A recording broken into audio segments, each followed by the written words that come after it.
All right, thank you for coming to this talk. My name is Trent Hergenrader. I am an associate professor in the Department of English. My specialty is creative writing.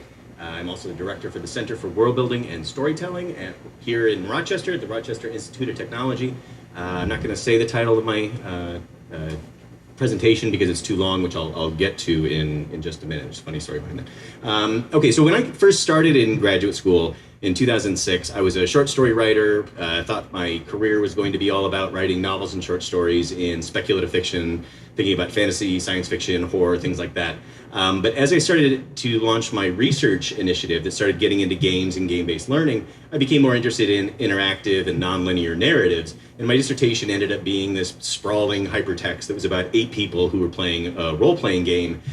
So there's a narrative level of their experience playing the role-playing game, and then there's a narrative level of their characters in the world, which is based on a fictional post-apocalyptic version of Milwaukee.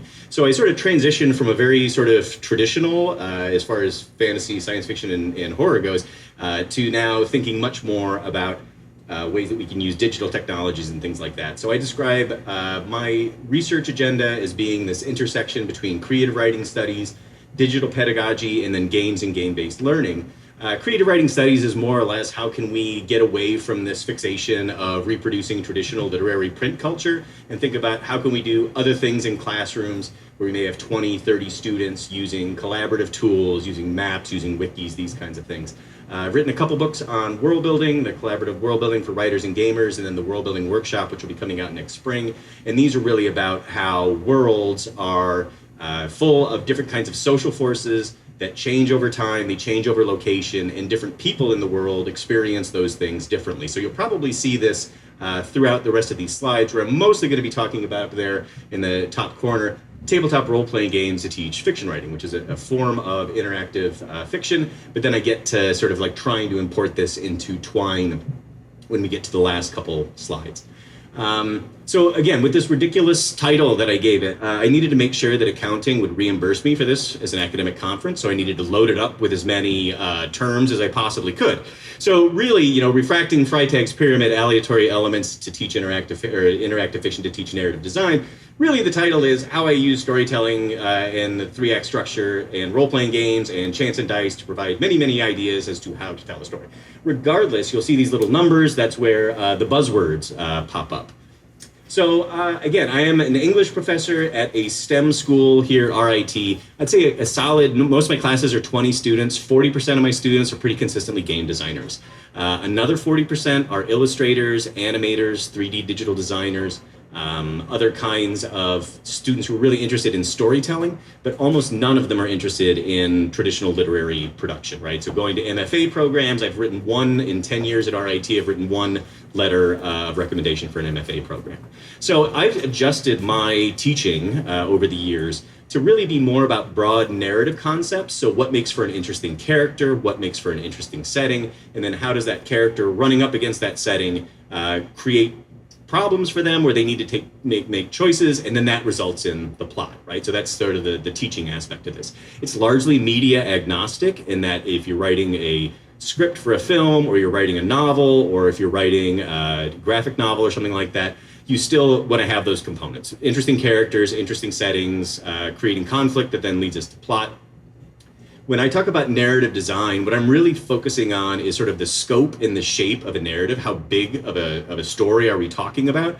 What kind of story are we talking about? What's the medium? And then how do we work within the limits? Because scoping, for those of you especially who are in game design, scoping is a huge problem for undergraduates. They just way overscope all the time.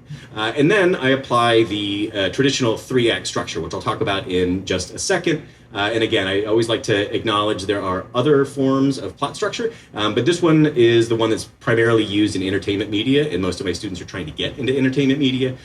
So I do other crazier things that don't do 3-act structure in other classes. If you're not familiar with this is the Freytag pyramid. It comes originally from, it's a modification of Aristotle, a German theorist in the 19th century, took Aristotle's triangle and made it into a pyramid in which we basically got 3 acts, and it doesn't matter whether you're talking about a novel that's 120,000 words or a short story or a single episode of a TV show. Generally speaking, in the first 20-25%, you get some sort of question or conflict that arises The beef of the meat of the story is then about 60 to 75%, which is increasing the tension, adding complications until you reach the climax, in which the climax answers the question that was presented in the setup, and then you try and get out very quickly, generally, in your resolution and denouement. So one of the reasons why I like to apply this, especially in my fiction writing classes, is because it really requires the writers to know the point of their own story before they get going, which is sometimes a problem where we get stories that wander all over the place. Really focusing on the idea that the inciting incident needs to be resolved by the way that you've set things up in the beginning, the old Chekhov's gun kind of thing. Act 2 is about the escalation and complication of things. It's not just more things happen, but actually things are getting more challenging. And then again, the idea is that it doesn't really matter what form of entertainment media, side quests would work like this in video games, things like that, that it's very useful for them to be able to at least recognize, if not be able to apply in their own work. So for a long time, I've been using tabletop role-playing games as a form of interactive fiction. And one of the reasons that I started doing this is because it's interactive in the sense that we don't know what the story is going to be when we start off, and it's very character driven. It's character decision driven, where every decision that they make drives that plot forward, what's going to happen next. Characters are completely customizable, so then in these systems, students can find characters either with identities that are different from theirs or similar to theirs or however they want to relate to them, but it gives them a protagonist that they actually care about as opposed to them just trying to manufacture something. Game systems also pretty much require characters to specialize. You'll have some strengths, you'll have some weaknesses, just like we all do. And then students tend to be very comfortable in the genres of fantasy and science fiction and thinking about speculative elements and things like that. So all of these things add up to a pretty robust and entertaining and exciting learning environment. The other part with this is if they're in parties of 4 or 5, they'll be going through the same events and telling sort of the same story, but all from different perspectives. So that's a really fun thing to be able to do with a group of artists and writers, is to be able to say, how did your character feel about this situation? We're going to talk about how time gets distorted and seems longer for different people in different moments. So looking at tabletop role-playing games as sort of an aleatory or having chance-based elements to it, on the left here, I have a parallel narrative, which is something that a lot of interactive fiction will use, in which we have some questions that are presented where you can maybe arrive at the same place by traversing a different direction. But you have a different experience, but you still wind up sort of in the same place, as opposed to a more true branching narrative in which things can just keep branching, in which in a role-playing game, in addition, you wouldn't just say, okay, you go to the rude prince, well, roll the die. Are you able to persuade him, yes or no? And then the decisions, it doesn't matter whether that's what you wanted to do. You wanted to do it, but now you need to check to see whether it succeeded or not. So it adds another level of, well, what would they do? So they go to choose the prince, and then what do they do if they succeed or fail? What do they do now when they succeed or fail? So it blends on lots of different outcomes that do rely somewhat on chance. So this is like a map of how a tabletop role-playing game works, right? So it's great when you sit down at the table, and as we get to the end of the slides here, the tabletop role-playing games that I really enjoy right now are the ones that require almost no GM setup.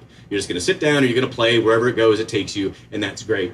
To try and code this, right, it would be an absolute nightmare. You can't do it. You need to keep bringing it back just to make the narrative contained. So part of the question is, well, how do we get some of this flavor, even if we're going to be drawing or building interactive narratives, how do we get some of this flavor of all of these multiple choices where you can wind up in so many different areas? So one of the things that I start to highlight for students is to say that your characters are going to be judged by the decisions. We, as audiences, we love to judge the characters, right? We want to know, do we agree with them? Do we disagree with them? Would we have done something different? So we're looking at their decisions, we're looking at their rationales, and deciding whether we think they're a good or a bad person. Authors, by their audiences, are also judged by their choices. What decisions did this author make? What words did they use? Were their characters likable? Did the plot keep moving? Right? So it's all about this aspect. If you've got a story, and a story is just this assemblage of all of these different characters, or all of these different decisions.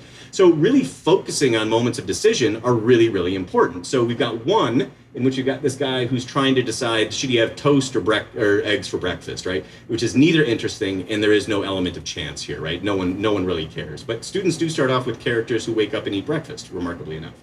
In the middle, we've got a more interesting situation. We've got a woman who is married, but maybe she's thinking about having an office fling, right? And this is something that you would see in other kinds of more maybe linear traditional narratives, in which this is a more interesting question. We would want to know her motivations, why she is considering this. But there's still, in a lot of storytelling structures, there's still not an element of chance. You could introduce one. Would he accept her proposal or would he not?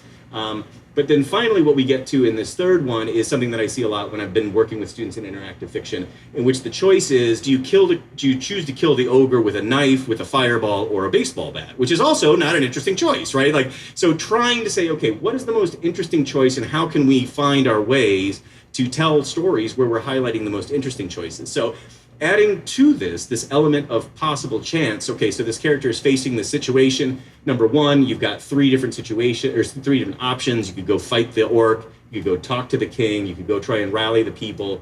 If you fight the orc, you've got these different outcomes. If you try and talk to the king, right? So you're really starting to think more, even just getting to the point of thinking through these things. What are the chances that you would be successful in doing this? And knowing that, is this a character who's going to go for the long shot, or are they going to go for the sure thing, right? So even just starting to frame storytelling in this way, lots of decisions, you don't always get it your own way. Sometimes you've got to rely on luck or chance and your abilities, is a really fruitful way for beginning writers to start thinking about all of the options that are available in their storytelling. So this is where I get to the graphic that makes it look scientific and maybe STEM related, so I can get a grant for this.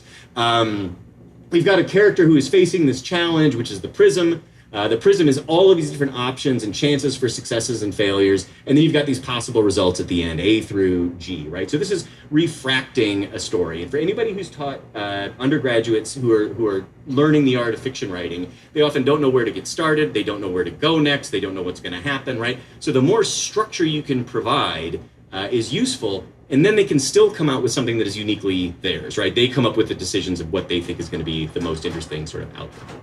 So then in my classes, even when we play all of these role-playing games, we've got all these different options and dice rolls fail or succeed. And I say, well, just forget about all this. What I want you to do is write a good traditional story that follows the old Freytag pyramid. We've got all of these moments of decision that were sort of the exciting moments of the game that could have gone in different directions, but in our world, they didn't, right? In this story, this is what happened, right? So then we get into thinking about how do you use active verbs and evocative imagery and all of these kind of things.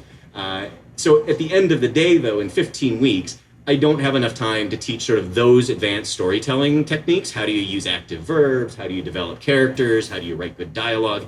And teach the interactive fiction part? Because I would say, the game designers could pick up Twine super fast, but I've got students who are illustrators and maybe they're technophobes, right? So I can't teach a class where I'm doing both of these things at full throttle all the time. There's just not enough time. So one of the things that I've started to experiment with is bringing in tabletop role-playing game mechanics into Twine. So on the left, what we've got is a diagram for a single round of combat in D&D, where we use 8 different types of dice. And for those of you who play D&D, you shoot a magic missile, but they've got a shield. You got to add 4, you got to subtract 7, right? You're doing basic calculus before you even get to choose which of these 8 dice you're going to roll to figure out whether you succeed or not. So this is typically pretty complex for students who are new to role-playing games. And again, I'm back to this square one. You can't teach somebody how to play Dungeons and Dragons and get to all these other things. But there happily are these other open source gaming licenses, like the Year Zero engine, which is my current favorite, but also Powered by the Apocalypse or Apocalypse World Games and Forged in the Dark, which comes from Blades in the Dark, that only use 6-sided dice. So number one, that simplifies the programming in terms of what you would need to sort of call for rolls. And also, it's very narrative focused. You're not worried about flanking maneuvers and all these kind of things. In the Year Zero engine, normally a combat would be maybe 2 dice rolls, right? Just to see whether you're succeeding or failing. So at the end of the day, this is where I'm currently at, trying to build these dice rollers that would be, for example, this is an example from the game Vaesen, Vaesen, which is my favorite tabletop role-playing game, 19th century Swedish horror, where you're trying to find ghosts and get rid of goblins and things and dwarves and things like that.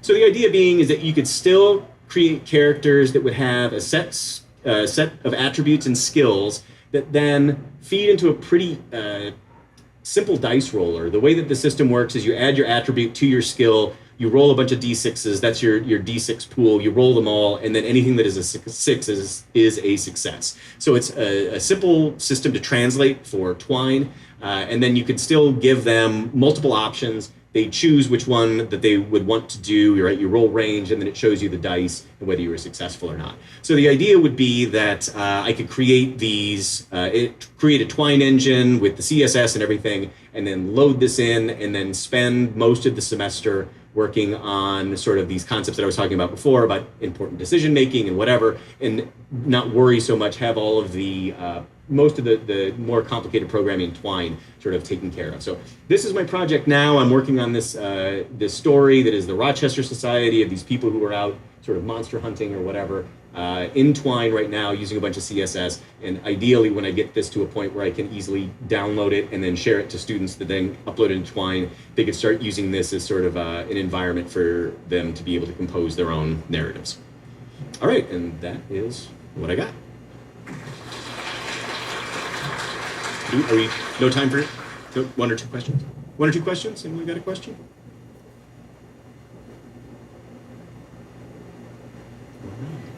Oh, yeah.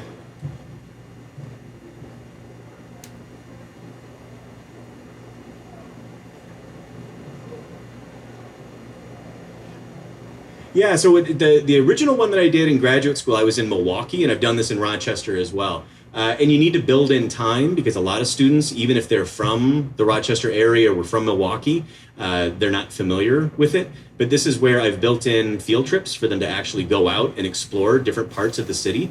And then like in the Milwaukee one in particular, students on their own got in their car and drove out to a part of their city where their characters had been and they had never been. And they wanted to see, and it looked very post-apocalyptic as a matter of fact. But yeah, so those are the kind of things too in which working with other faculty, and the other whole side of this is trying to figure out, are there ways that this can be used in other interdisciplinary ways to get into other fields besides just creative writing. But yeah, getting students out into the community and having that sense of movement through a map can be very, very useful to use your local environment for that. Yeah.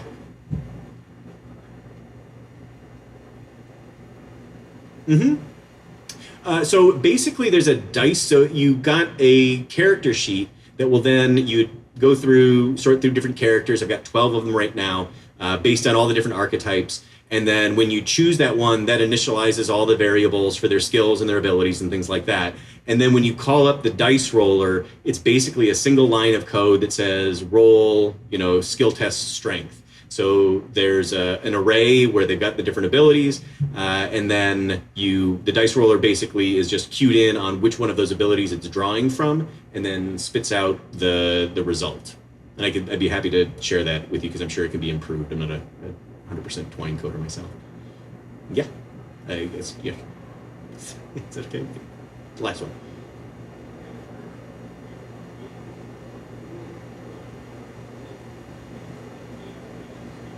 Yeah.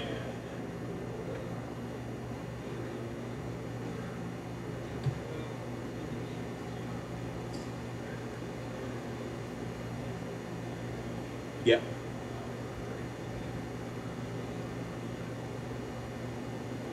Yeah, and this is where too, like some of the times that we've played, so I've tried a bunch of different ways of doing tabletop role playing in classrooms, and it doesn't work great anyway, because you just don't have enough time. But one of the things too that students start to realize is that failures can be just as interesting, if not more interesting in a story than them succeeding. In so many video games especially, is this arc in which it's just a 45-degree angle up, you just keep leveling up, you get everything you want, right? As opposed to, like, maybe you get to that point and you fail, and then what do you do the next morning when you have to wake up, right? And this can be a really, really effective way of telling a story that's emotionally resonant for people, because we don't succeed all the time. So having the, not necessarily not giving them the rule of cool, but also being like, well, your feelings in excitement and enjoyment isn't the primary thing. The primary thing is having the best story possible. Right, and if anyone else has questions, you feel free to chase me down afterwards, so we'll cycle through.